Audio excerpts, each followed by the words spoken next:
ਸੁਆਗਤ ਹੈ ਪਿਆਰੇ ਸਰੋਤੇ। ਅੱਜ ਅਸੀਂ ਨਾਰਮਨ ਵਿੰਸੈਂਟ ਪੀਲ ਦੀ ਪਰਿਵਰਤਨਸ਼ੀਲ ਕਿਤਾਬ ਅਤੇ ਅਕਵੌਟ ਸਕਾਰਾਤਮਕ ਸੋਚ ਦੀ ਸ਼ਕਤੀ ਅਤੇ ਅਕਵੌਟ ਦੀ ਪੜਚੋਲ ਕਰਾਂਗੇ, ਜੋ ਨਿੱਜੀ ਵਿਕਾਸ ਲਈ ਸਾਡੀ ਪਹੁੰਚ ਵਿੱਚ ਕ੍ਰਾਂਤੀ ਲਿਆਉਣ ਲਈ ਕੀਮਤੀ ਸੂਝ ਅਤੇ ਰਣਨੀਤੀਆਂ ਨੂੰ ਉਜਾਗਰ ਕਰਦੀ ਹੈ। ਸਕਾਰਾਤਮਕਤਾ, ਵਿਸ਼ਵਾਸ ਅਤੇ ਕਾਰਜਸ਼ੀਲ ਰਣਨੀਤੀਆਂ ਦੀ ਸ਼ਕਤੀ ਦੁਆਰਾ ਅਸੀਂ ਸਥਾਈ ਪੂਰਤੀ ਅਤੇ ਸਫਲਤਾ ਪ੍ਰਾਪਤ ਕਰਨ ਦੇ ਰਾਜ਼ਾਂ ਨੂੰ ਖੋਜਾਂਗੇ। ਇਕੱਠੇ ਮਿਲ ਕੇ ਆਓ ਸਕਾਰਾਤਮਕ ਸੋਚ ਦੀ ਦੁਨੀਆ ਵਿੱਚ ਖੋਜ ਕਰੀਏ ਅਤੇ ਸਥਾਈ ਵਿਅਕਤੀਗਤ ਵਿਕਾਸ ਦੇ ਰਾਜ਼ਾਂ ਨੂੰ ਖੋਜੀਏ। ਅਧਿਆਇ 1 ਸਕਾਰਾਤਮਕ ਸੋਚ ਦੀ ਸ਼ਕਤੀ। ਇਹ ਅਧਿਆਇ ਕਿਤਾਬ ਦੇ ਬੁਨਿਆਦੀ ਸੰਕਲਪ ਨੂੰ ਪੇਸ਼ ਕਰਦਾ ਹੈ। ਸਕਾਰਾਤਮਕ ਸੋਚ ਦੀ ਸ਼ਕਤੀ। ਪੀਲ ਇੱਕ ਸਕਾਰਾਤਮਕ ਮਾਨਸਿਕਤਾ ਨੂੰ ਬਣਾਈ ਰੱਖਣ ਦੀ ਪਰਿਵਰਤਨਸ਼ੀਲ ਸ਼ਕਤੀ ਅਤੇ 39 ਤੇ ਜ਼ੋਰ ਦਿੰਦੀ ਹੈ ਅਤੇ ਇਹ ਸਾਡੇ ਜੀਵਨ ਨੂੰ ਕਿਵੇਂ ਪ੍ਰਭਾਵਿਤ ਕਰ ਸਕਦੀ ਹੈ। ਸਕਾਰਾਤਮਕਤਾ ਨੂੰ ਅਪਣਾ ਕੇ ਅਸੀਂ ਰੁਕਾਵਟਾਂ ਨੂੰ ਪਾਰ ਕਰ ਸਕਦੇ ਹਾਂ, ਆਪਣੇ ਟੀਚਿਆਂ ਨੂੰ ਪ੍ਰਾਪਤ ਕਰ ਸਕਦੇ ਹਾਂ ਅਤੇ ਇੱਕ ਵਧੇਰੇ ਸੰਪੂਰਨ ਜੀਵਨ ਜੀ ਸਕਦੇ ਹਾਂ।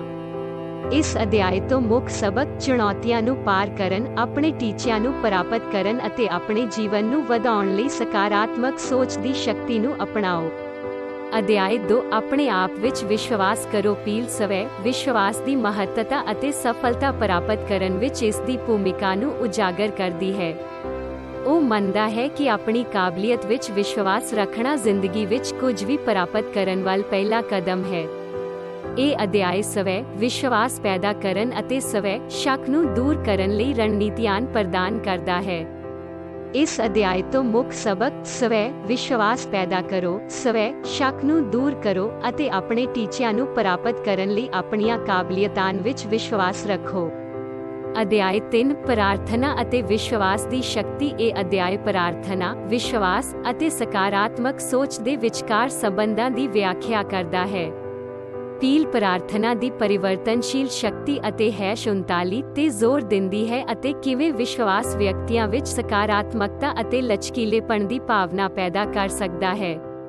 ਉਹ ਪ੍ਰਭਾਵਸ਼ਾਲੀ ਪ੍ਰਾਰਥਨਾ ਲਈ ਤਕਨੀਕਾਂ ਪ੍ਰਦਾਨ ਕਰਦਾ ਹੈ ਅਤੇ ਸਕਾਰਾਤਮਕਤਾ ਨੂੰ ਉਤਸ਼ਾਹਿਤ ਕਰਨ ਲਈ ਵਿਸ਼ਵਾਸ ਦਾ ਲਾਭ ਕਿਵੇਂ ਲੈਣਾ ਹੈ। ਇਸ ਅਧਿਆਇ ਤੋਂ ਮੁੱਖ ਸਬਕ ਆਪਣੇ ਜੀਵਨ ਵਿੱਚ ਸਕਾਰਾਤਮਕਤਾ, ਲਚਕੀਲਾਪਣ ਅਤੇ ਆਸ਼ਾਵਾਦ ਪੈਦਾ ਕਰਨ ਲਈ ਪ੍ਰਾਰਥਨਾ ਅਤੇ ਵਿਸ਼ਵਾਸ ਦੀ ਸ਼ਕਤੀ ਦਾ ਲਾਭ ਉਠਾਓ। ਅਧਿਆਇ 4 ਡਰ ਅਤੇ ਚਿੰਤਾ ਅਤੇ 39 ਤੇ ਕਾਬੂ ਪਾਉਣਾ। ਪੀਲ ਡਰ ਅਤੇ ਚਿੰਤਾ ਅਤੇ 39 ਤੇ ਕਾਬੂ ਪਾਉਣ ਲਈ ਰਣਨੀਤੀਆਂ ਅਤੇ 39 ਤੇ ਚਰਚਾ ਕਰਦੀ ਹੈ। ਸਕਾਰਾਤਮਕਤਾ ਲਈ 2 ਮਹੱਤਵਪੂਰਨ ਰੁਕਾਵਟਾਂ, ਵਿਸ਼ਵਾਸ ਦੀ ਸ਼ਕਤੀ ਅਤੇ ਸਕਾਰਾਤਮਕ ਪੁਸ਼ਟੀਕਰਨ ਅਤੇ 39 ਤੇ ਜ਼ੋਰ ਦੇ ਕੇ ਉਹ ਡਰ ਨੂੰ ਜਿੱਤਣ ਅਤੇ ਚਿੰਤਾ ਨੂੰ ਪ੍ਰਭਾਵਸ਼ਾਲੀ ਢੰਗ ਨਾਲ ਪ੍ਰਬੰਧਿਤ ਕਰਨ ਲਈ ਵਿਹਾਰਕ ਰਣਨੀਤੀਆਂ ਪ੍ਰਦਾਨ ਕਰਦਾ ਹੈ। ਇਸ ਅਧਿਆਇ ਤੋਂ ਮੁੱਖ ਸਬਕ ਡਰ ਅਤੇ ਚਿੰਤਾ ਨੂੰ ਦੂਰ ਕਰਨ ਲਈ ਵਿਸ਼ਵਾਸ ਅਤੇ ਸਕਾਰਾਤਮਕ ਪੁਸ਼ਟੀਕਰਨ ਦੀ ਵਰਤੋਂ ਕਰੋ। ਇਸ ਤਰ੍ਹਾਂ ਇੱਕ ਸਕਾਰਾਤਮਕ ਮਾਨਸਿਕਤਾ ਨੂੰ ਉਤਸ਼ਾਹਿਤ ਕਰੋ। ਅਧਿਆਇ 5 ਸਵੈ ਵਿਸ਼ਵਾਸ ਪੈਦਾ ਕਰਨਾ। ਪੀਲ ਸਵੈ ਵਿਸ਼ਵਾਸ ਪੈਦਾ ਕਰਨ ਬਾਰੇ ਸਮਝ ਪ੍ਰਦਾਨ ਕਰਦਾ ਹੈ, ਇੱਕ ਸਕਾਰਾਤਮਕ ਮਾਨਸਿਕਤਾ ਬਣਾਈ ਰੱਖਣ ਦਾ ਇੱਕ ਮਹੱਤਵਪੂਰਨ ਪਹਿਲੂ। ਉਹ ਸਵੈ ਵਿਸ਼ਵਾਸ ਨੂੰ ਹੁਲਾਰਾ ਦੇਣ ਅਤੇ ਨਿੱਜੀ ਵਿਕਾਸ ਨੂੰ ਵਧਾਉਣ ਲਈ ਵਿਜ਼ੂਅਲਾਈਜ਼ੇਸ਼ਨ, ਪੁਸ਼ਟੀਕਰਨ ਅਤੇ ਵਿਸ਼ਵਾਸ ਆਧਾਰਿਤ ਅਭਿਆਸਾਂ ਸਮੇਤ ਵਿਹਾਰਕ ਰਣਨੀਤੀਆਂ ਪ੍ਰਦਾਨ ਕਰਦਾ ਹੈ। ਇਸ ਅਧਿਆਇ ਤੋਂ ਮੁੱਖ ਸਬਕ ਸਵੈ ਵਿਸ਼ਵਾਸ ਪੈਦਾ ਕਰਨ ਅਤੇ ਨਿੱਜੀ ਵਿਕਾਸ ਨੂੰ ਉਤਸ਼ਾਹਿਤ ਕਰਨ ਲਈ ਵਿਜ਼ੂਅਲਾਈਜ਼ੇਸ਼ਨ ਅਤੇ ਪੁਸ਼ਟੀਕਰਨ ਵਰਗੀਆਂ ਰਣਨੀਤੀਆਂ ਦੀ ਵਰਤੋਂ ਕਰੋ। ਅਧਿਆਇ 6 ਸਕਾਰਾਤਮਕ ਆਦਤਾਂ ਦੀ ਸ਼ਕਤੀ ਦਾ ਉਪਯੋਗ ਕਰਨਾ। ਇਹ ਅਧਿਆਇ ਸਕਾਰਾਤਮਕ ਆਦਤਾਂ ਪੈਦਾ ਕਰਨ ਦੀ ਮਹੱਤਤਾ ਬਾਰੇ ਦੱਸਦਾ ਹੈ। ਪੀਲ ਚਰਚਾ ਕਰਦੀ ਹੈ ਕਿ ਕਿਵੇਂ ਸਕਾਰਾਤਮਕ ਆਦਤਾਂ ਇੱਕ ਸਕਾਰਾਤਮਕ ਮਾਨਸਿਕਤਾ ਨੂੰ ਮਜ਼ਬੂਤ ਕਰ ਸਕਦੀਆਂ ਹਨ ਅਤੇ ਸਫਲਤਾ ਵਿੱਚ ਯੋਗਦਾਨ ਪਾ ਸਕਦੀਆਂ ਹਨ। ਉਹ ਸਕਾਰਾਤਮਕ ਆਦਤਾਂ ਨੂੰ ਵਿਕਸਤ ਕਰਨ ਅਤੇ ਬਣਾਈ ਰੱਖਣ ਲਈ ਰਣਨੀਤੀਆਂ ਪ੍ਰਦਾਨ ਕਰਦਾ ਹੈ।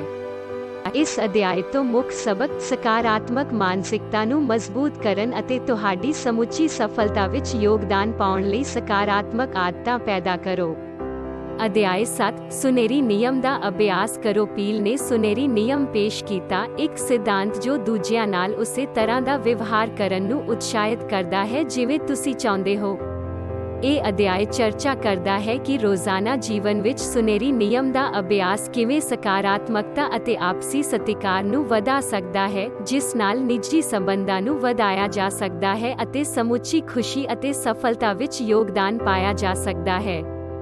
ਇਸ ਅਧਿਆਇ ਤੋਂ ਮੁੱਖ ਸਬਕ ਸਕਾਰਾਤਮਕਤਾ ਨੂੰ ਉਤਸ਼ਾਹਿਤ ਕਰਨ, ਨਿੱਜੀ ਸੰਬੰਧਾਂ ਨੂੰ ਵਧਾਉਣ ਅਤੇ ਸਮੁੱਚੀ ਖੁਸ਼ੀ ਅਤੇ ਸਫਲਤਾ ਵਿੱਚ ਯੋਗਦਾਨ ਪਾਉਣ ਲਈ ਆਪਣੇ ਰੋਜ਼ਾਨਾ ਜੀਵਨ ਵਿੱਚ ਸੁਨਹਿਰੀ ਨਿਯਮ ਨੂੰ ਲਾਗੂ ਕਰੋ। ਅਧਿਆਇ 8 ਸਕਾਰਾਤਮਕ ਇਮੇਜਿੰਗ ਦੀ ਸ਼ਕਤੀ। ਇਹ ਅਧਿਆਇ ਸਕਾਰਾਤਮਕ ਇਮੇਜਿੰਗ ਦੀ ਧਾਰਨਾ ਦੀ ਪੜਚੋਲ ਕਰਦਾ ਹੈ, ਇੱਕ ਤਕਨੀਕ ਜਿਸ ਵਿੱਚ ਸਕਾਰਾਤਮਕ ਮਾਨਸਿਕਤਾ ਨੂੰ ਉਤਸ਼ਾਹਿਤ ਕਰਨ ਅਤੇ ਲੋੜੀਂਦੇ ਟੀਚਿਆਂ ਨੂੰ ਪ੍ਰਾਪਤ ਕਰਨ ਲਈ ਸਕਾਰਾਤਮਕ ਨਤੀਜਿਆਂ ਦੀ ਕਲਪਨਾ ਕਰਨਾ ਸ਼ਾਮਲ ਹੈ। ਪੀਲ ਸਵੈ ਵਿਸ਼ਵਾਸ ਨੂੰ ਵਧਾਉਣ ਅਤੇ ਸਫਲਤਾ ਲਈ ਰਾਹ ਪੱਧਰਾ ਕਰਨ ਲਈ ਸਕਾਰਾਤਮਕ ਇਮੇਜਿੰਗ ਦੀ ਪ੍ਰਭਾਵਸ਼ਾਲੀ ਢੰਗ ਨਾਲ ਵਰਤੋਂ ਕਰਨ ਲਈ ਰਣਨੀਤੀਆਂ ਪ੍ਰਦਾਨ ਕਰਦਾ ਹੈ। ਇਸ ਅਧਿਆਇ ਤੋਂ ਮੁੱਖ ਸਬਕ ਸਵੈ ਵਿਸ਼ਵਾਸ ਨੂੰ ਵਧਾਉਣ ਅਤੇ ਆਪਣੇ ਲੋੜੀਂਦੇ ਟੀਚਿਆਂ ਨੂੰ ਪ੍ਰਾਪਤ ਕਰਨ ਲਈ ਸਕਾਰਾਤਮਕ ਇਮੇਜਿੰਗ ਦੀ ਸ਼ਕਤੀ ਦੀ ਵਰਤੋਂ ਕਰੋ। ਅਧਿਆਇ 9 ਆਲੋਚਨਾ ਨਾਲ ਨਜਿੱਠਣਾ ਅਤੇ ਨਕਾਰਾਤਮਕਤਾ ਅਤੇ 39 ਤੇ ਕਾਬੂ ਪਾਉਣਾ। ਪੀਲ ਆਲੋਚਨਾ ਨਾਲ ਨਜਿੱਠਣ ਅਤੇ ਨਕਾਰਾਤਮਕਤਾ ਅਤੇ 39 ਤੇ ਕਾਬੂ ਪਾਉਣ ਲਈ ਰਣਨੀਤੀਆਂ ਪੇਸ਼ ਕਰਦਾ ਹੈ। ਇੱਕ ਸਕਾਰਾਤਮਕ ਮਾਨਸਿਕਤਾ ਬਣਾਈ ਰੱਖਣ ਲਈ ਦੋ ਮਹੱਤਵਪੂਰਨ ਰੁਕਾਵਟਾਂ। ਉਹ ਆਲੋਚਨਾ ਜਾਂ ਨਕਾਰਾਤਮਕਤਾ ਨੂੰ ਤੁਹਾਡੇ ਮਾਰਗ ਤੋਂ ਰੋਕਣ ਦੀ ਮਹੱਤਤਾ ਅਤੇ 39 ਤੇ ਜ਼ੋਰ ਦਿੰਦਾ ਹੈ ਅਤੇ ਵਿਪਤਾ ਦੇ ਸਾਹਮਣੇ ਸਕਾਰਾਤਮਕਤਾ ਬਣਾਈ ਰੱਖਣ ਲਈ ਰਣਨੀਤੀਆਂ ਪ੍ਰਦਾਨ ਕਰਦਾ ਹੈ। ਇਸ ਅਧਿਆਇ ਤੋਂ ਮੁੱਖ ਸਬਕ ਸਕਾਰਾਤਮਕ ਮਾਨਸਿਕਤਾ ਬਣਾਈ ਰੱਖਣ ਅਤੇ ਆਪਣੇ ਮਾਰਗ ਅਤੇ 39 ਤੇ ਸੱਚੇ ਰਹਿਣ ਲਈ ਆਲੋਚਨਾ ਨੂੰ ਸੰਭਲਣਾ ਅਤੇ ਨਕਾਰਾਤਮਕਤਾ ਨੂੰ ਦੂਰ ਕਰਨਾ ਸਿੱਖੋ। ਅਧਿਆਇ 10 ਵਿਸ਼ਵਾਸ ਅਤੇ ਆਸ਼ਾਵਾਦ ਦੀ ਸ਼ਕਤੀ ਸਮਾਪਤੀ। ਅਧਿਆਇ ਵਿਸ਼ਵਾਸ ਅਤੇ ਆਸ਼ਾਵਾਦ ਦੀ ਪਰਿਵਰਤਨਸ਼ੀਲ ਸ਼ਕਤੀ ਅਤੇ ਇਹਨਾਂ ਤੱਤਾਂ ਲਈ ਮਹੱਤਵਪੂਰਨ ਲੰਬੇ ਸਮੇਂ ਦੇ ਨਤੀਜਿਆਂ ਦੀ ਅਗਵਾਈ ਕਰਨ ਦੀ ਸੰਭਾਵਨਾ ਅਤੇ 39 ਤੇ ਦੁਬਾਰਾ ਜ਼ੋਰ ਦਿੰਦਾ ਹੈ। ਪੀਲ ਸਥਾਈ ਨਿੱਜੀ ਵਿਕਾਸ ਨੂੰ ਪ੍ਰਾਪਤ ਕਰਨ, ਚੁਣੌਤੀਆਂ ਅਤੇ 39 ਤੇ ਕਾਬੂ ਪਾਉਣ ਅਤੇ ਤੁਹਾਡੀ ਪੂਰੀ ਸਮਰੱਥਾ ਨੂੰ ਅਨਲੌਕ ਕਰਨ ਲਈ ਪੂਰੀ ਕਿਤਾਬ ਵਿੱਚ ਦੱਸੇ ਸਿਧਾਂਤਾਂ ਅਤੇ ਰਣਨੀਤੀਆਂ ਨੂੰ ਲਾਗੂ ਕਰਨ ਦੀ ਮਹੱਤਤਾ ਨੂੰ ਰੇਖਾਂਕਿਤ ਕਰਦਾ ਹੈ। ਇਸ ਅਧਿਆਇ ਤੋਂ ਮੁੱਖ ਸਬਕ ਆਪਣੇ ਨਿੱਜੀ ਵਿਕਾਸ ਦੇ ਟੀਚਿਆਂ ਨੂੰ ਪ੍ਰਾਪਤ ਕਰਨ ਲਈ ਵਿਸ਼ਵਾਸ, ਆਸ਼ਾਵਾਦ ਅਤੇ ਸਕਾਰਾਤਮਕ ਸੋਚ ਦੀ ਪਰਿਵਰਤਨਸ਼ੀਲ ਸ਼ਕਤੀ ਨੂੰ ਵਰਤਣ ਲਈ ਕਿਤਾਬ ਵਿੱਚ ਵਿਚਾਰੇ ਗਏ ਸਿਧਾਂਤਾਂ ਅਤੇ ਰਣਨੀਤੀਆਂ ਨੂੰ ਅਪਣਾਓ। ਸਿੱਟਾ ਨੋਰਮਨ ਵਿੰਸੈਂਟ ਪੀਲ ਦੁਆਰਾ ਸਕਾਰਾਤਮਕ ਸੋਚ ਦੀ ਪਰਿਵਰਤਨਸ਼ੀਲ ਸ਼ਕਤੀ ਅਤੇ ਅਕਵਾਟ। ਸਕਾਰਾਤਮਕ ਸੋਚ ਦੀ ਸ਼ਕਤੀ ਅਤੇ ਅਕਵਾਟ ਵਿਅਕਤੀਗਤ ਵਿਕਾਸ ਲਈ ਸਕਾਰਾਤਮਕਤਾ ਅਤੇ ਵਿਸ਼ਵਾਸ ਨੂੰ ਵਰਤਣ ਲਈ ਇੱਕ ਵਿਹਾਰਕ ਮਾਰਗਦਰਸ਼ਨ ਪੇਸ਼ ਕਰਦੀ ਹੈ। ਕਿਤਾਬ ਸਕਾਰਾਤਮਕ ਮਾਨਸਿਕਤਾ ਨੂੰ ਬਣਾਈ ਰੱਖਣ ਦੇ ਮਹੱਤਵ ਅਤੇ 39 ਤੇ ਜ਼ੋਰ ਦਿੰਦੀ ਹੈ ਅਤੇ ਸਵੈ ਵਿਸ਼ਵਾਸ ਨੂੰ ਪਾਲਣ, ਡਰ ਅਤੇ ਚਿੰਤਾ ਨੂੰ ਦੂਰ ਕਰਨ, ਸਵੈ ਵਿਸ਼ਵਾਸ ਪੈਦਾ ਕਰਨ ਅਤੇ ਆਲੋਚਨਾ ਨੂੰ ਸੰਭਾਲਣ ਲਈ ਰਣਨੀਤੀਆਂ ਪ੍ਰਦਾਨ ਕਰਦੀ ਹੈ। ਪੀਲ ਦੀ ਪਹੁੰਚ ਵਿੱਚ ਸਕਾਰਾਤਮਕ ਆਦਤਾਂ ਵਿਕਸਿਤ ਕਰਨਾ, ਸੁਨਹਿਰੀ ਨਿਯਮ ਦਾ ਅਭਿਆਸ ਕਰਨਾ ਅਤੇ ਸਕਾਰਾਤਮਕ ਇਮੇਜਿੰਗ ਨੂੰ ਰੁਜ਼ਗਾਰ ਦੇਣਾ ਸ਼ਾਮਲ ਹੈ। ਇਹਨਾਂ ਸਿਧਾਂਤਾਂ ਨੂੰ ਲਾਗੂ ਕਰਕੇ ਪਾਠਕ ਸਕਾਰਾਤਮਕ ਸੋਚ ਦੀ ਪਰਿਵਰਤਨਸ਼ੀਲ ਸ਼ਕਤੀ ਦਾ ਅਨੁਭਵ ਕਰ ਸਕਦੇ ਹਨ ਅਤੇ ਆਪਣੇ ਨਿੱਜੀ ਵਿਕਾਸ ਦੇ ਟੀਚਿਆਂ ਵੱਲ ਮਹੱਤਵਪੂਰਨ ਤਰੱਕੀ ਕਰ ਸਕਦੇ ਹਨ। ਅਤੇ ਤੁਹਾਡੇ ਕੋਲ ਇਹ ਹੈ ਨਾਰਮਨ ਵਿੰਸੈਂਟ ਪੀਲ ਦੁਆਰਾ ਅਤੇ ਅਕਵਾਟ ਸਕਾਰਾਤਮਕ ਸੋਚ ਦੀ ਸ਼ਕਤੀ ਅਤੇ ਅਕਵਾਟ ਦੀ ਇੱਕ ਸੰਖੇਪ ਖੋਜ।